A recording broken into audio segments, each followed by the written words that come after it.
The moment the unthinkable happened did not unfold on television screens or in public speeches. It happened behind closed doors, inside a Kremlin briefing room where obedience has always been absolute and silence has been a survival skill. This was not a dramatic confrontation in the traditional sense. There were no raised voices, no public defiance. What made it historic was its very existence. Senior Russian generals did something that simply does not happen in Putin's Russia. They challenged him directly, calmly, and collectively to his face.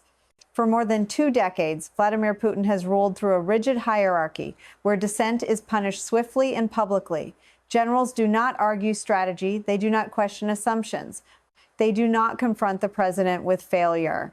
That culture is not implied. It is enforced. Careers, freedom, and sometimes lives have ended for far less, which is why Western intelligence officials reacted with disbelief when early reports surfaced describing what took place in that room. At first, analysts assumed exaggeration. Then, confirmation began to arrive from multiple independent channels. This was real, and it was unprecedented. The briefing itself was routine in form, but devastating in content. Senior commanders were summoned to review operational progress. What they presented could no longer be shaped into optimism. Casualty figures were too large, replacement rates were too low, timelines no longer aligned with reality. As the presentation moved forward, the tone shifted. This was no longer about managing expectations. It became a reckoning. One by one, officers reinforced the same conclusion. The strategy was failing. The losses were unsustainable, and continuing on the current path would only accelerate collapse. What made this moment extraordinary was not that one officer spoke up. It was that several did together. In authoritarian systems, collective dissent changes the equation. Punishing one voice is easy. Punishing many risks, exposing the depth of the problem. The generals understood this, and Putin did too. Those in the room describe a pause that followed, a silence heavier than any outburst. Putin did not interrupt. He did not lash out. He did not immediately assert dominance. He listened. And that hesitation is what stunned intelligence agencies the most. This was not the Putin the world has known. This was a leader confronted with reality. He could no longer intimidate away. This moment matters because it signals something deeper than disagreement. It reveals a crack in a system built on fear and certainty. When those tasked with executing power begin to question it openly, even once, the illusion of total control weakens. This never happens in Russia. Until now, the culture of obedience Vladimir Putin built did not emerge overnight. It was constructed deliberately, layer by layer, over more than 2 decades, designed to eliminate dissent before it could ever be voiced. From the earliest days of his rule, Putin made one principle unmistakably clear. Loyalty mattered more than competence, and silence mattered more than truth. In this system, obedience was not simply expected. It was enforced as a condition of survival. Putin inherited a fragile post-Soviet state, but he quickly reshaped it into a vertical power structure where authority flowed in one direction only. Decisions were centralized. Debate was discouraged. Officials were trained to anticipate the leader's expectations rather than present inconvenient realities. This approach extended deeply into the military. Generals were not rewarded for strategic creativity or honest assessments. They were rewarded for alignment, discipline, and the ability to execute orders without hesitation. Questioning strategy was interpreted not as professionalism, but as disloyalty. Over time, fear became institutionalized. High-profile purges sent a clear message. Governors were removed. Intelligence chiefs disappeared from public view. Military officers who failed to deliver favorable outcomes were quietly sidelined or publicly humiliated. Each incident reinforced the same lesson. Survival depended on compliance. In such an environment, silence became a form of self-defense. Even when battlefield realities contradicted official narratives, officers learned to adjust the narrative rather than challenge it. This culture created an illusion of stability. Reports flowed upward, increasingly filtered and sanitized. Problems were reframed as temporary setbacks, losses were minimized, timelines were adjusted to preserve optimism. Putin, in turn, came to believe the system worked because he rarely heard otherwise. But this obedience came at a cost. The more fear suppressed dissent, the more disconnected leadership became from reality. Decisions were made based on expectations, not evidence. In the Russian military, this dynamic was particularly dangerous. Warfare requires adaptation. It demands honest feedback from commanders on the ground. Putin's system discouraged both. Generals learned that presenting bad news invited punishment, while presenting confidence invited reward. Over time, obedience replaced accountability. The military became efficient at compliance, but brittle under stress. That is why dissent is almost impossible in Russia, not because officers lack awareness, but because the consequences of speaking are severe. When a system trains people to choose survival over truth, dissent does not vanish. It goes underground. It waits.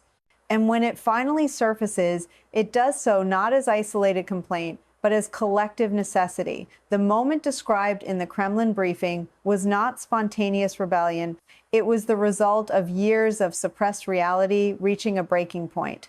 The numbers that forced the confrontation were not political, ideological, or emotional. They were mathematical, and they were merciless.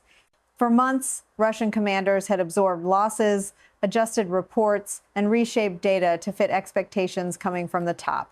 Casualties were reframed as acceptable, attrition was described as manageable, progress was emphasized over cost. But eventually, numbers reach a point where they can no longer be disguised, and that point arrived inside the Kremlin briefing room.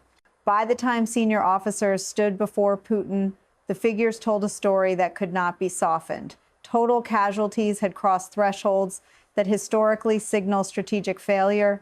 Losses were no longer episodic spikes tied to specific battles. They had become structural, consistent, and accelerating. Daily casualty rates were exceeding replacement capacity. Training pipelines could not keep pace. Equipment losses, compounded manpower shortages. Commanders were being asked to plan offensives with units that existed on paper but not in reality. What made these numbers impossible to ignore was their convergence. Manpower losses intersected with morale collapse.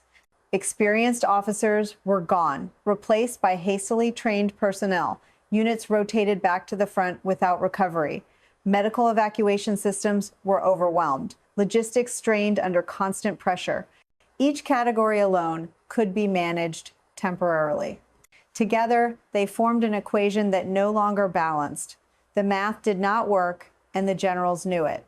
These figures also contradicted Kremlin messaging in ways that became dangerous for those tasked with execution. Public narratives promised momentum and endurance. Private reality showed exhaustion and depletion. Commanders were being ordered to meet timelines that could not be met without catastrophic sacrifice. At that point, silence became indistinguishable from complicity. Continuing to nod meant sending soldiers into conditions officers understood were unsustainable. That is when professional duty collided with personal survival. Inside the briefing, the confrontation did not erupt suddenly. It built as data accumulated slide by slide, chart by chart. Loss projections extended forward showed not stabilization, but deterioration. Even conservative estimates pointed to worsening outcomes. One assessment made the conclusion unavoidable. Continuing the current strategy would not lead to victory or stalemate, only accelerated collapse. The officers did not need to raise their voices. The numbers spoke for them.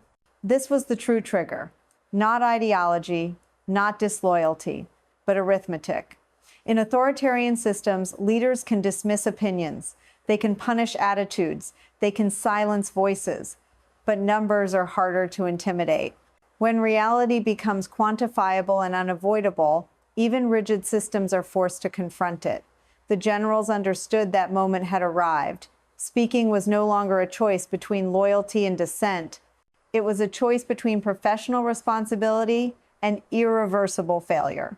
What Putin expected in that briefing room was what he had always received: compliance, deference, and carefully managed information designed to reinforce his assumptions. For years, this pattern had held. Commanders presented progress framed as resilience. Problems were acknowledged only to the extent that they could be blamed on external factors. The unspoken rule was clear. Strategy was not to be questioned. Outcomes were to be justified. Putin entered the room expecting control, not challenge. His confidence rested on precedent. Every previous crisis had reinforced the belief that fears still governed the system. When setbacks occurred, someone else paid the price. When timelines slipped, they were quietly reset. When losses mounted, rhetoric filled the gap. Putin believed that even now, with pressure mounting, the instinct for survival would override confrontation. He expected generals to protect themselves by protecting the narrative. That expectation was his miscalculation. Instead of reassurance, Putin was met with convergence. Not a single dissenting voice he could isolate, but a collective assessment he could not easily dismiss. The officers did not argue ideology. They did not question the war's purpose. They focused narrowly on execution and sustainability. This approach removed Putin's usual tools. There was no obvious disloyalty to punish, no political motive to attack. The challenge came from within the framework he himself claimed to value: military effectiveness. What Putin got instead of obedience was professional resistance, calm, structured, and difficult to refute. The generals framed their position as unavoidable reality rather than opinion. By doing so, they shifted the dynamic. Putin could either reject the data outright or acknowledge that his strategy was failing. Both options carried risk. Rejecting reality would expose him to future collapse. Accepting it would undermine his authority. This is the dilemma he did not anticipate. In previous moments of tension, Putin relied on dominance to reassert control. He would interrupt, reframe, or intimidate. This time he hesitated. That hesitation mattered. It signaled that his usual mechanisms were not immediately available. He was no longer managing dissent. He was absorbing it. Intelligence analysts describe this as a rupture moment when expectation collides with reality and the leader lacks an immediate script. Putin miscalculated because he assumed fear was still absolute. He believed the culture he built would prevent collective pushback. He believed obedience would hold even under strain. What he failed to account for was exhaustion. Not political exhaustion, but institutional exhaustion. When systems are pushed beyond capacity, fear loses some of its power. Survival instincts shift. Professional responsibility reasserts itself. What Putin expected was silence. What he got was something far more destabilizing. A direct challenge that stayed within the rules of professionalism while breaking the rules of obedience. That is why this moment is so dangerous for him. It exposed a gap between how much control he believes he has and how much he actually retains. The reason Putin didn't punish them immediately reveals more about his position than any speech ever could. In Vladimir Putin's system, punishment is usually instinctive. Dissent is met with removal, demotion, or disappearance. Authority is reinforced through fear, and hesitation is rarely tolerated. Yet in this moment, Putin paused. That pause was not mercy. It was calculation mixed with uncertainty, and it exposed a psychological constraint he did not expect to face. Punishing one officer is easy in an authoritarian system. Punishing many is dangerous. What Putin confronted was not an isolated challenger, but a collective position taken by senior commanders who controlled real forces, real units, and real information. Immediate punishment would have required removing multiple high-ranking officers at once, risking operational disruption and signaling panic throughout the military. That kind of move could have accelerated the very breakdown Putin fears most. He understood that acting decisively in the usual way might actually weaken his grip rather than strengthen it. There is also the problem of credibility. The generals did not challenge Putin emotionally or politically. They did not accuse him of incompetence. They presented data, projections, and professional assessments. Punishing them would have required dismissing the reality they described. Doing so publicly or privately would not erase the math. It would only ensure that future warnings never reached him. Putin has long relied on filtered information, but even he understands the danger of total informational blindness in wartime. Psychologically, Putin was trapped. His identity is built around control, foresight, and dominance. Admitting the generals were right would undermine that identity. Punishing them would expose insecurity. Either choice risked damaging the myth of infallibility that sustains his authority. Hesitation became the least damaging option in the moment. It allowed him to defer decision without committing to weakness or escalation. But hesitation itself is a signal, and those signals are closely watched inside authoritarian systems. This moment also revealed Putin's miscalculation about fear. He assumed it still operated uniformly. He believed the cost of dissent would always outweigh the cost of silence. What he failed to account for was collective protection. When officers speak together, fear disperses. Responsibility becomes shared. Retaliation becomes risky. The generals understood this dynamic. Putin did not fully anticipate it. By not punishing them, Putin avoided immediate instability, but he created a longer-term problem.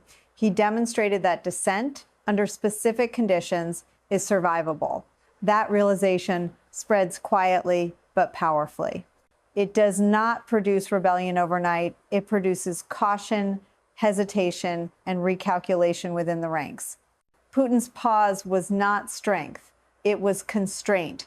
It showed that his options are narrower than before, and that the system he built is no longer operating on automatic obedience. In authoritarian rule, the moment fear stops working consistently is the moment control begins to erode. What this moment means for Russia's future extends far beyond one briefing room or one hesitant pause. It marks a shift in how power functions inside the Russian state, and once that shift begins, it is difficult to reverse. Putin's greatest miscalculation was not tactical or military, it was structural.